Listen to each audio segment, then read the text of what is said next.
Om Swastiastu. Assalamualaikum warahmatullahi wabarakatuh. Terima kasih atas kesempatan yang telah diberikan kepada kami. Di sini kami akan mempresentasikan materi mengenai konsep teoritik akuntansi investasi pada surat berharga. Sebelumnya, izinkan saya memperkenalkan anggota terlebih dahulu. Yang pertama, saya sendiri, Desa Putumta Andriani. Yang kedua, Silva Rosiani Putri Antika. Yang ketiga, Kadek Sintia Sayang. Yang keempat, Imade Rizky Andana. Dan yang terakhir, Made Pase Mahajaya. Baik, untuk pemateri pertama saya persilahkan. Baik, terima kasih atas waktu yang diberikan kepada saya. Perkenalkan, nama saya Imade Rizky Andana dengan NIM 2117041177. Di sini saya akan menjelaskan tujuan investasi pada surat berharga. Nah, tujuan investasi surat berharga yang pertama yaitu untuk memperoleh pendapatan bunga dari investasi obligasi atau dividen dari investasi saham. Banyak perusahaan yang merasa tidak puas dari pemberian suku bunga yang terlalu rendah yang ditawarkan oleh para deposito bank, sehingga perusahaan lebih memilih untuk mencari alternatif investasi lain walaupun dengan risiko yang sangat tinggi. Jika investor melakukan investasi dalam saham perusahaan, maka yang didapatkan adalah sebuah dividen atau keuntungan dari selisih harga jangka pendek dan bukan untuk mempengaruhi atau mengendalikan perusahaan investor. Kemudian, jika investor melakukan investasi dalam obligasi, maka yang diperoleh adalah sebuah kupon atau bunga. Kemudian, tujuan investasi surat berharga yang kedua yaitu sebagai antisipasi atau untuk menjamin suatu perusahaan agar tetap melakukan kegiatan operasionalnya walaupun dalam keadaan sulit. Nanti pada saat keadaan perekonomian perusahaan kurang kondusif atau ada gangguan, maka investasi ini dapat segera dicairkan. Jadi investasi dilakukan untuk memberikan perusahaan ketersediaan sumber dana yang nantinya dapat ditarik kembali pada saat diperlukan. Kemudian tujuan investasi pada surat berharga yang ketiga yaitu untuk memanfaatkan kelebihan kas. Nah, kelebihan kas yang terjadi selama penjualan musiman akan menguntungkan suatu perusahaan apabila diinvestasikan kembali dalam bentuk sekuritas dibandingkan disimpan di dalam bank.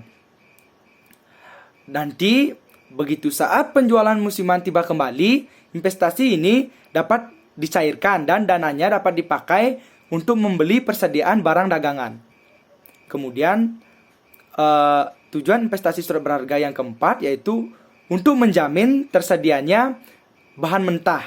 Nah, sebagai contoh, suatu perusahaan pembuat helm menyerahkan pekerjaan pencatatannya kepada perusahaan khusus, sehingga untuk menjamin kesinambungan dari kontrak pekerjaan antara perusahaan pencatatan dan perusahaan pembuatan helm ini, maka perusahaan pembuatan helm tersebut mungkin akan membeli 20% hingga 50% kepemilikan saham di perusahaan pencatatan tersebut. Sehingga dalam hal ini berarti bahwa alasan perusahaan untuk melakukan investasi dalam saham adalah untuk mempengaruhi perusahaan investor. Kemudian tujuan dari surat atau tujuan yang terakhir yaitu yang kelima yaitu mengendalikan aktivitas operasi. Nah, dalam hal ini perusahaan induk menguasai lebih dari 50% kepemilikan di perusahaan anak, di mana perusahaan induk melalui investasinya tidak lagi mencari keuntungan atau dividen ataupun mempengaruhi perusahaan anak, melainkan perusahaan induk ingin mengendalikan seluruh aktivitas yang ada di perusahaan anak. Cukup sekian dari saya, akan dilanjutkan oleh materi berikutnya. Baik, sebelumnya perkenalkan nama saya Desa Putumta Andriani dengan NIM 2117041168. Di sini saya akan menjelaskan materi mengenai pencatatan surat berharga saham. Pembelian surat berharga atau saham dan obligasi didebat sebesar harga perolehannya. Harga perolehan merupakan harga faktur ditambah dengan biaya pembelian meliputi komisi, pajak, dan materai. Yang pertama, pembelian surat berharga saham. Dicatat dengan mendebat surat berharga saham sebesar harga perolehannya. Cara penentuan harga perolehan adalah dengan mengalihkan jumlah lembar saham yang dibeli dengan harga per lembar dikalikan kurs, kemudian hasilnya ditambah dengan biaya pembelian, misalnya biaya komisi dan materai. Selanjutnya, penerimaan dividen kas merupakan dalam bentuk aktiva selain kas. Dan yang terakhir, penjualan kembali. Jika obligasi yang telah dibeli kemudian dijual kembali, maka pencatatannya dilakukan dengan mengkredit rekening surat berharga sebesar harga perolehan yang dijual. Selisih harga jual bersih atau penerimaan kas bersih dan harga perolehan merupakan keuntungan atau kerugian. Om Swastiastu. Perkenalkan, nama saya Made Pasak Mahajaya, NIM 2117041204. Di sini saya akan menyampaikan materi tentang pencatatan surat berharga obligasi. Surat berharga obligasi dibagi menjadi 4, yaitu yang pertama ada pembelian surat berharga obligasi, yang kedua yaitu penerimaan bunga, yang ketiga yaitu penerimaan bunga atas pembelian obligasi, dan yang terakhir yaitu adalah transaksi jual beli tidak pada tanggal bunga. Yang pertama yaitu pembelian surat berharga obligasi. Surat-surat berharga seperti obligasi dan saham yang dibeli oleh perusahaan didebitkan dalam rekening surat-surat berharga dengan jumlah senilai harga perolehannya. Pembelian obligasi dicatat dengan mendebit rekening surat berharga obligasi sebesar harga perolehan. Harga perolehan diperoleh dengan cara mengkalikan kurs dengan jumlah lembar dikalikan harga per lembar, kemudian hasilnya ditambahkan dengan biaya pembelian. Yang kedua yaitu penerimaan bunga. Penerimaan bunga atas pembelian obligasi dicatat dengan mengkredit rekening pendapatan bunga. Jumlah pendapatan bunga dihitung dengan cara mengkalikan periode bulan sejak tanggal pembelian sampai dengan tanggal pembayaran bunga. Kemudian dibagi 12 jika presentasi bunga tahunan. Lalu dikalikan dengan jumlah lembar, lalu dikalikan dengan harga per lembar, setelah itu dikalikan dengan persentase bunga. Yang ketiga yaitu penerimaan bunga atas pembelian obligasi. Jika obligasi tersebut dijual kembali, maka jurnal yang dibuat untuk mencatat penjualan kembali obligasi tersebut adalah dengan mengkredit rekening surat berharga obligasi sebesar harga perolehan yang terjual. Selisih antara harga jual bersih dengan harga perolehan dicatat dalam rekening laba atau rugi di luar usaha. Contohnya, misal pada tanggal 2 Oktober 2014, seluruh obligasi terjual dengan harga jual bersih yaitu sebesar 415 juta. Lalu jurnal yang dibuat pada tanggal 2 Oktober yaitu adalah kas sebesar 415 juta. Lalu surat berharga obligasi PT Sejahtera yaitu sebesar 400 juta 250 ribu rupiah. Jadi laba penjualan surat berharga yaitu sebesar 14.750.000 rupiah. Yang keempat yaitu transaksi jual beli obligasi tidak pada tanggal bunga. Penjualan pembelian obligasi yang dilakukan pada tanggal yang tidak sama dengan tanggal bunga menimbulkan istilah bunga berjalan. Nah, lamanya bunga berjalan adalah tanggal bunga terakhir sebelum tanggal transaksi penjualan atau pembelian sampai dengan tanggal transaksi penjualan atau pembelian tersebut. Transaksi jual beli obligasi tidak pada tanggal bunga memiliki beberapa bagian, yaitu yang pertama pembelian, yang kedua yaitu penjualan. Penjualan di sini dimaksudkan yaitu selisih antara harga perolehan dengan harga jual yang terjadi pada saat penjualan investasi, sementara obligasi diakui sebagai kerugian atau keuntungan. Lalu yang terakhir yaitu penyesuaian bunga berjalan di akhir periode. Baik, sekian materi yang saya sampaikan. Selanjutnya materi akan dilanjutkan oleh teman saya. Baik, saya persilakan. Perkenalkan, nama saya Silva Rosyani Putri Antika, NIM 2117041186. Di sini saya akan menjelaskan materi tentang penilaian surat berharga. Nah, yang pertama yaitu ada pengertian penilaian. Nah, ada konsep penilaian yang merupakan suatu proses penentuan harga suatu Surat yang berharga atau aktiva bisa disebut dengan aset atau modal yang ada di dalam suatu perusahaan. Nah, penilaian untuk aktiva atau modal yang berupa surat berharga seperti obligasi, saham preferen, dan saham biasa dalam rangka melihat nilai perusahaan. Nah, yang kedua yaitu ada penilaian obligasi dan saham. Obligasi merupakan suatu tanda berutang dalam jangka waktu yang panjang atau lebih dari 1 tahun yang dikeluarkan oleh suatu perusahaan. Nah, obligasi ini memiliki nilai nominal di tingkat bunga yang tertentu dan masa berlaku dalam jangka waktu tertentu. Nah, pemegang obligasi ini adalah suatu perusahaan yang memberikan pinjaman atau pihak kreditur atau pemegang obligasi. Nah, investor yang membeli obligasi mempunyai tujuan utama yaitu memperoleh hasil yang diharapkan dan diterima di masa yang akan datang.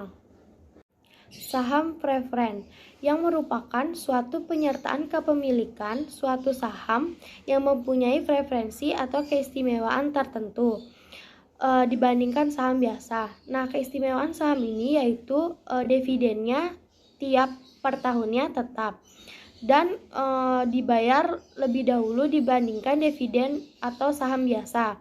Nah, dan juga pembagian kekayaan perusahaan apabila perusahaan tersebut dikuidasi. Nah, saham preference ini adalah sebuah hybrid.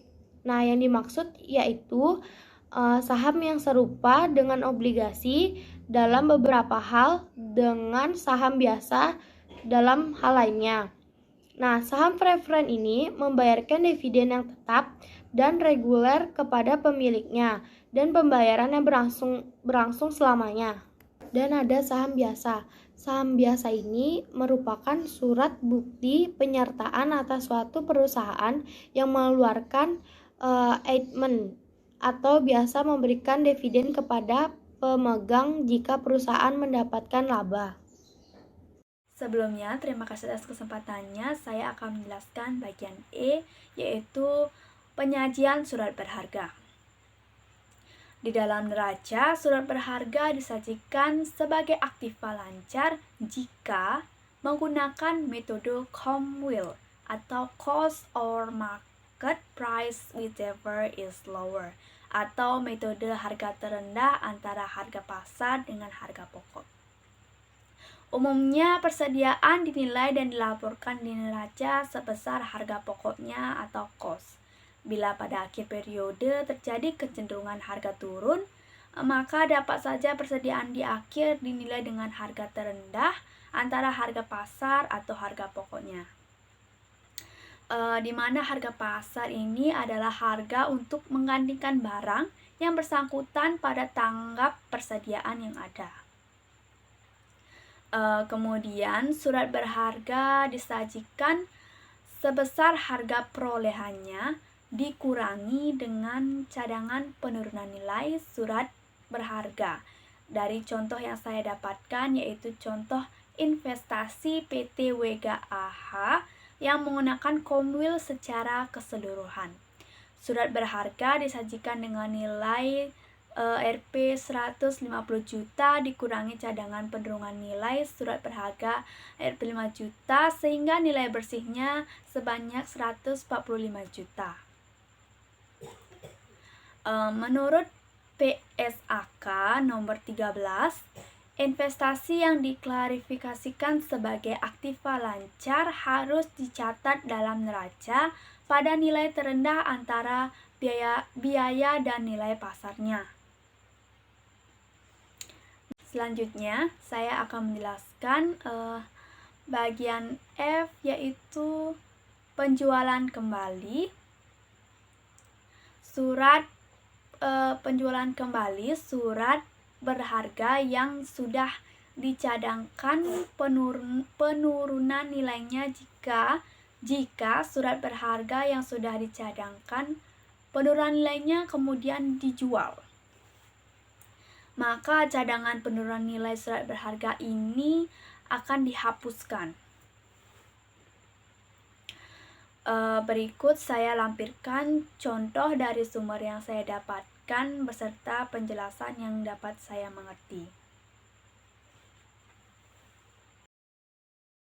Merupakan contoh dari sumber yang kami dapatkan. Pada tanggal 2 Januari 2015, semua surat berharga PT WGAH dijual dengan harga jual bersih sebanyak 175 juta. Kemudian ada jurnal penjualan surat berharga yaitu sebagai berikut. Kas yang didapatkan sebanyak 175 juta, kemudian cadangan penurunan nilai surat berharga sebanyak 50 juta, lalu SB obligasi PT Karunia sebanyak 50 juta, lanjutkan SB saham Perform PT Nadia sebanyak 60 juta, kemudian ada SB saham Piasa PT Sasa sebanyak 40 juta. Nah, kemudian kita akan mencari laba penjualan SB yang didapatkan sebanyak 30 juta. Kemudian bagaimana cara mencari perhitungan laba penjualan surat berharga hingga mencapai hasil 30 juta. Adapun sebagai berikut, yang pertama harga jual yaitu sebanyak 175 juta, kemudian ada harga perolehan sebanyak 150 juta, kemudian ada cadangan penurunan sebanyak 5 juta. Nah, untuk mendapatkan nilai bersih dari laba penjualan, maka harus mengurangi antara harga perolehan dengan cadangan penurunan. Maka hasil yang didapatkan yaitu nilai bersih sebanyak 145 juta. Yang kemudian untuk mendapatkan hasil dari laba penjualan surat berharga yaitu dengan cara harga jual dikurangi dengan nilai bersih yang didapatkan dari harga perolehan dikurangi cadangan penurunan yaitu sebanyak 30 juta. Lalu bagaimana bila pada 2015 itu surat berharga PT WGAH tidak dijual sekaligus? Maka hal ini akan menimbulkan masalah dalam menghitung penurunan nilai untuk tiap jenis surat berharga, terutama bila perhitungannya untuk keseluruhan jumlah surat berharga. Dalam hal ini, nilai dihitung untuk keseluruhan surat berharga dan penjualan surat berharga itu tidak sekaligus, maka tiap kali terjadi penjualan surat berharga tidak dilakukan penyesuaian pada rekening cadangan penurunan nilai. Rekening cadangan ini baru akan disesuaikan pada akhir periode tahunan. Misalnya, tanggal 1 Februari 2015 dijual 10.000 lembar obligasi PT Karuna dengan kurs 110 dan biaya penjualannya mencapai 1.500.000. Lalu perhitungan dan jurnal penjualan obligasi PT Karunia sebagai berikut. Harga kurs yang didapatkan kemudian dibagi 100 lalu dikali 10.000 lembar obligasi, kemudian dikali 5.000. Hasil yang didapatkan adanya sebanyak 55 juta. Kemudian biaya penjualan yang diperlukan pada saat penjualan obligasi yaitu sebanyak 1.500.000. Lalu dilanjutkan untuk mendapatkan harga jual bersih dari penjualan obligasi ini yaitu dengan cara mengurangi harga kurs dan dengan biaya penjualan, maka didapatkan hasil sebanyak 53.500.000. Nah, dari harga jual bersih itu maka akan memperoleh harga perolehan sebanyak 50 juta yang terdapat pada data PT WGAH, di mana SB obligasi PT Karunia sebanyak 50 juta. Untuk mendapatkan laba penjualannya masih sama, yaitu dengan cara harga jual bersih dikurangi harga perolehan, maka akan mendapatkan hasil sebanyak 3.500.000. Kemudian terdapat jurnal penjualan pada data di mana kas sebanyak 50.500.000. Kemudian ada SB obligasi PT Karunia di awal yang sebanyak 50 juta. Lalu laba penjualannya sebanyak 3.500.000. Dengan jurnal penjualan ini, rekening cadangan penurunan nilai surat berharga tidak berubah saldonya, yaitu sebesar 5 juta. Saldo ini terbawa sampai pada akhir tahun, yaitu 31 Desember 2015. Pada akhir tahun ini dilakukan perbandingan antara harga perolehan dan harga pasar surat berharga yang dimiliki, sehingga dapat diketahui berapa besar penurunan nilainya. Jumlah penurunan nilai ini dibandingkan dengan saldo rekening cadangan penurunan nilai surat berharga. Dan rekening ini disesuaikan dengan penurunan nilai tanggal 31 Desember 2015. Kan, pada 31 Desember 2015, harga perolehan surat berharga yang dapat sebanyak 100 juta, sedangkan harga pasarannya sebanyak 88 juta. Lalu dengan penurunan nilai yang terjadi sebanyak 12 juta, sedangkan saldo cadangan penurunan yang tersedia sebanyak 5 juta. Maka dapat disimpulkan jurnal penyesuaiannya adalah rugi penurunan surat berharga sebanyak 7 juta, lalu cadangan penurunan nilai surat berharga sebanyak 7 juta. Nah, dari kesimpulan materi F ini yaitu tetap saja jika surat berharga yang sudah dicadangkan penurunan nilainya kemudian dijual, maka cadangan penurunan nilai surat berharga ini akan dihapuskan. Baik, itu saja yang dapat kami sampaikan. Mohon maaf jika ada kesalahan kata. Kami tutup dengan Parama Santi. Om Santi Santi Santi Om.